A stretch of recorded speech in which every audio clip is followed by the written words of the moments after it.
Welcome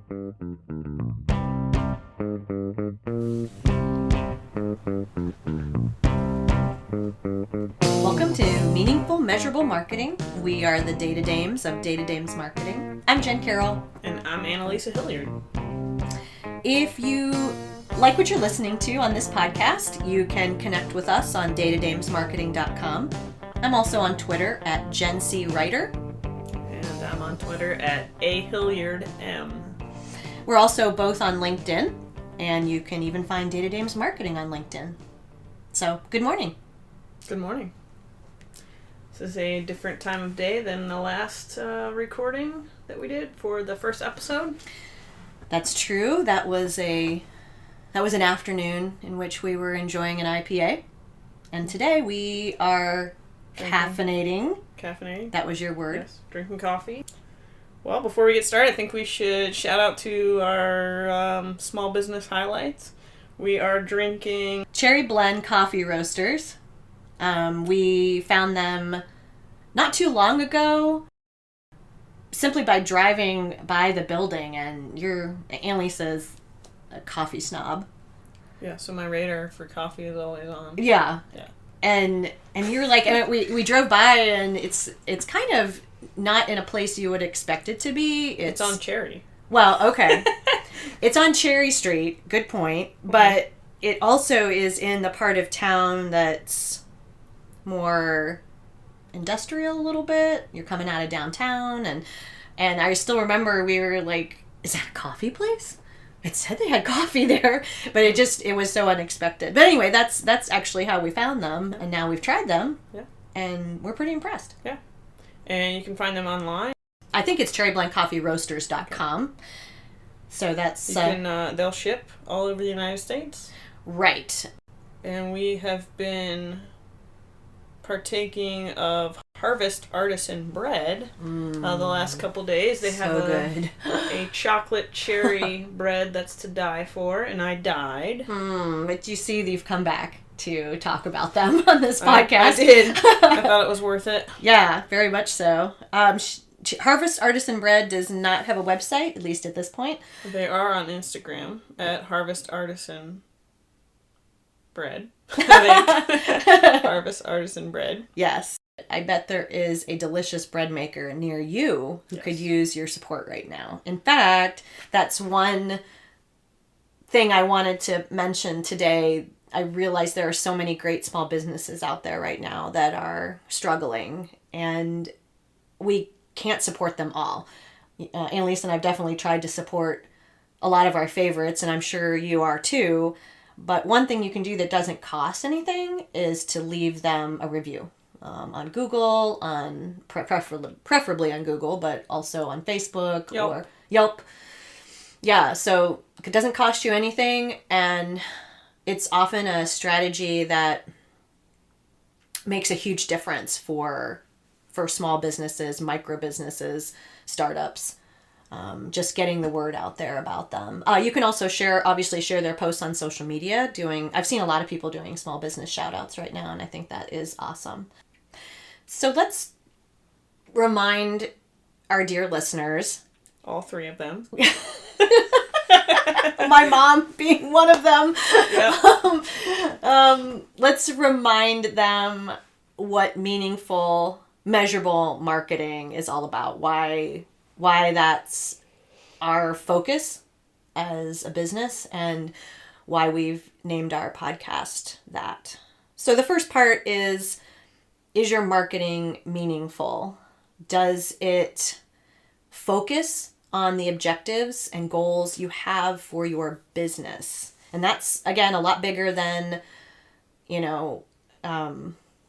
just a marketing goal itself. That's what do you want your marketing to move you toward in your business? Are they aligned? Yeah.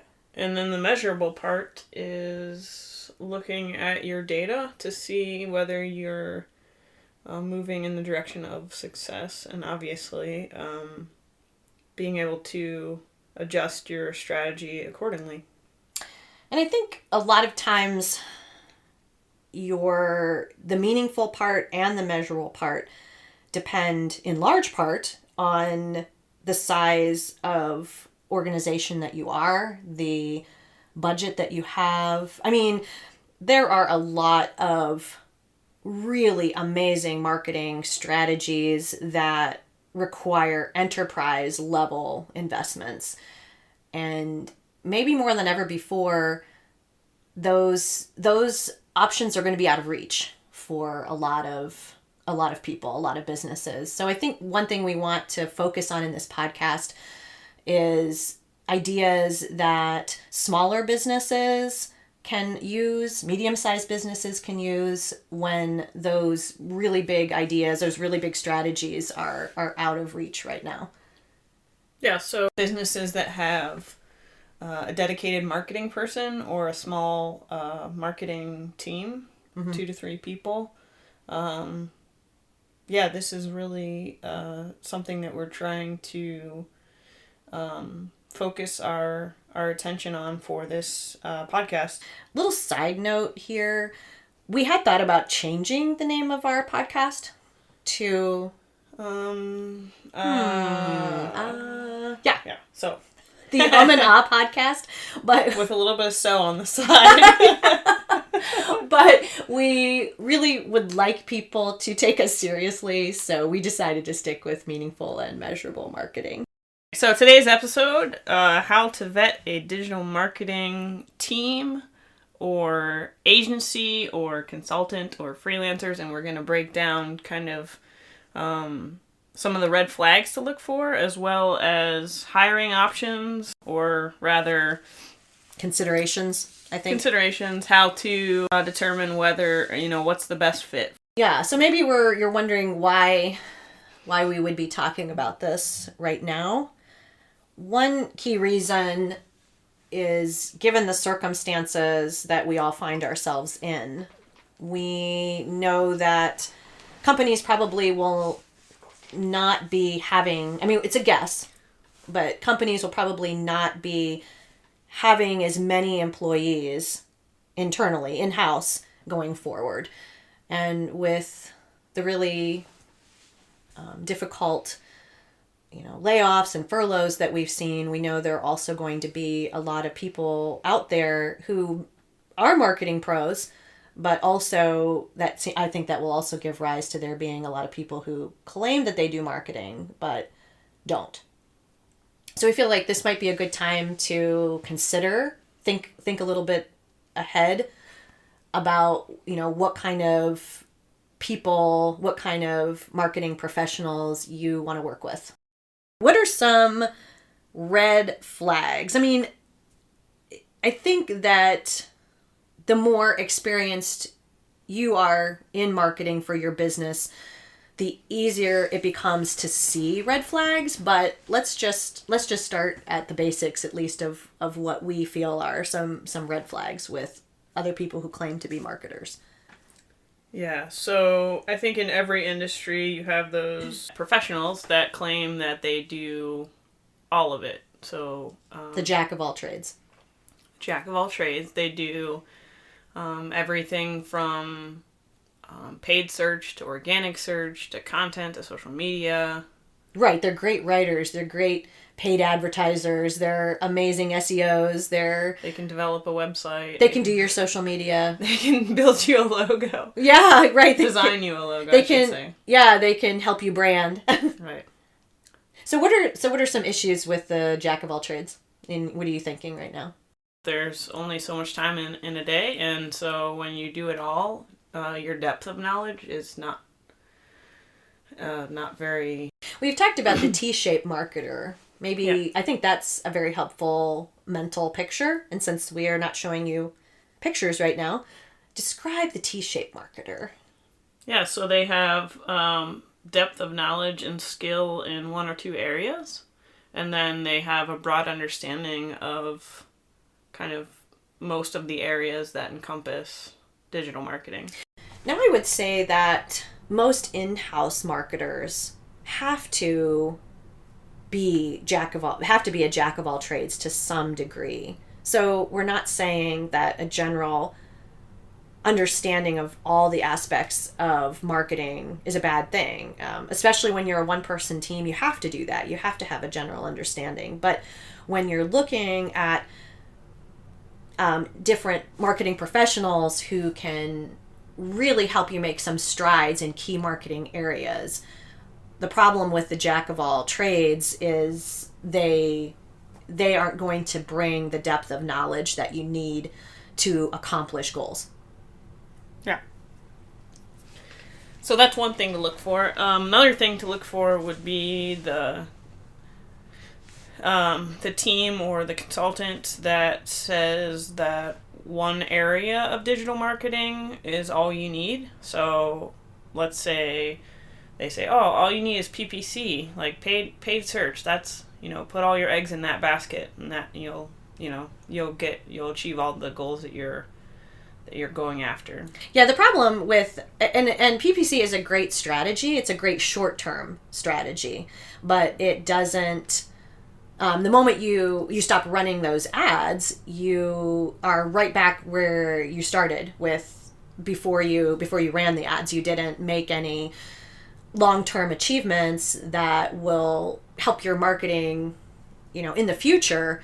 So that's one thing to be careful of, those marketing professionals who are only pushing PPC. And I guess it'd be a good point to mention PPC, paid ads, programmatic, display ads, all of those, that whole search engine marketing piece is a very technical skill in and of itself. So I guess I'm going to jump back real briefly to the jack of all trades. That's something I do hear a lot from jack of all trades, that they do this search engine marketing, and it is an in-depth knowledge base that is, you definitely don't want to put something like that in the hands of a generalist. Mm-hmm. It's just way too specific. But anyway, so a lot of organizations will, or a lot of freelancers or consultants or agencies will push just the paid search, and it won't, in the long run, it won't bring you long-term gains. Right, and on the other hand, they might say, oh, all you need is organic search. SEO. So yeah, SEO. Or they might say all you need is social media, mm-hmm. etc. So if they say, all you need is one piece of the pie, you won't see the results that you could see if you were having more of a mixed marketing strategy. Yeah, and I guess that speaks to, again, back to that need for meaningful marketing, that marketing strategy that's focused on your organization's business goals and business objectives and goals. There's no one piece of marketing that's going to help you accomplish business objectives and goals. It requires a cohesive effort, a concerted effort across a broad range of strategies. So. Right. And then you have your all brand people, I guess, flashy design. And we love flashy design. Right. Somewhat. Yeah. Unless it interferes with the function of your website, but that's another story. That's another podcast. Yeah. So, all brand, no strategy. It's another thing. Well, and I think that I'm trying to remember, we were having this conversation recently, and we want to make it clear that all brand without strategy is noise. Yeah, it's just a lot of noise that you're just shouting in a whole bunch of different places, and again, not coming back to objectives and goals. But we don't want to minimize the importance of a strong brand either, because without strategy, without a strong brand, fails to build those relationships that you need to build with the people who buy your services or your products. So both are key. I feel like more often see, and maybe it's just the people that we know, but we more often see the all brand all the time folks who are really missing how brand needs to be strategically integrated with your strategy. Yeah, so one other, or something to think about, how a business treats their employees. I think especially in times of challenge. Yeah. Seeing a lot of posts about this right now. on social media and other places. So if you can, if you can look at how a brand or a business treats their employees, I think you can get a pretty good idea of how they'll treat their clients. I mean, I've seen some, like you said, some posts about this recently. One was a company that, pledged not to do any layoffs, and they were trying to get other companies to join them, but just the response from their employees just being really appreciative and kind of set at ease when, their company says we're going to do everything we can, and we're pledging not to do any layoffs. Yeah, and then I know there was another one you saw that actually was supporting employees whose spouses had lost their jobs and were finding creative ways to, recognizing that, half the income in that household was gone. And it's really impressive. Even saying like, hey, the organization was like, hey, we're really not sure how this is going to work, but we just know that we're so committed to our employees that this is something we believe in and we're going to do. And I think right now is a great sifting moment in history where, I feel like prior to this, it may have been maybe a little more challenging. I know to see how people treated their employees. I know that we have Glassdoor. I know that there are, other signs that companies maybe don't treat their employees well, but I feel like many organizations could hide that to some degree. But I feel like right now it's this is a great time to look around and really get a good idea of who is going above and beyond for their employees right now, and knowing that they're also the kind of company that's going to go above and beyond for you as a client. Yeah, we were talking to someone last night that was saying about, their company, unfortunately, has been kind of tightening the grip in this time. Micromanaging and being really strict about, writing down all your time, making sure you're,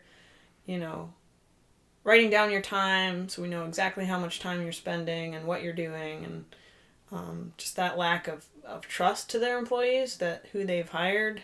And the response, from that person was, hey, I'm just putting in my time here. It wasn't. So when you treat people like that, that's what you get. Yeah. So we want to talk a little bit about hiring considerations, pros and cons. We've kind of already mentioned there are three main options when you're looking at hiring a marketing professional. There's a lot of great freelancers out there. Many of them definitely in need of some work right now.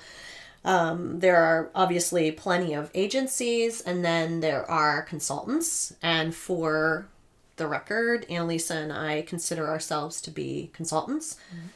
We don't offer the full range of marketing services that we've already mentioned. That's usually something you'll get with an agency, and honestly, that is a pro for many organizations that are lacking that in-house expertise, and they want a one-stop shop where they can get it all. So that is definitely a benefit of an agency. I think that one of the cons with that also is that it comes at a price. So agencies have, understandably, a lot of overhead. They have right now nobody's going to the office, but they have offices to maintain and lights to keep on and all of those things. And they charge for having all of that in one place.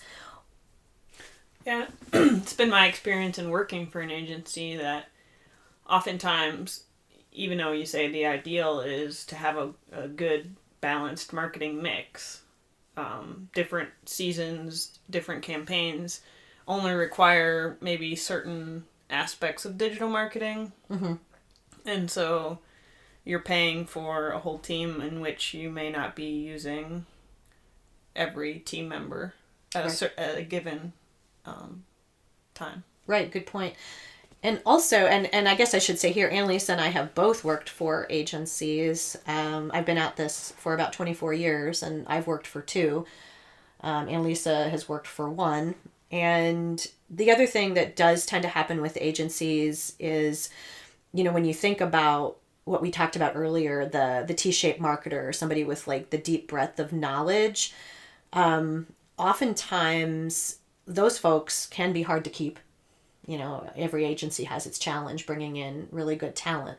So they have a tendency to fill in those blanks with less experienced hires. And while I'll be the first to say I love to support college grads and I love to support young professionals in their field, they're, oftentimes not necessarily the person that I want managing a strategic marketing plan that I've got going, or maybe they're not necessarily the person that I want managing my PPC budget because that can go up in smoke really fast.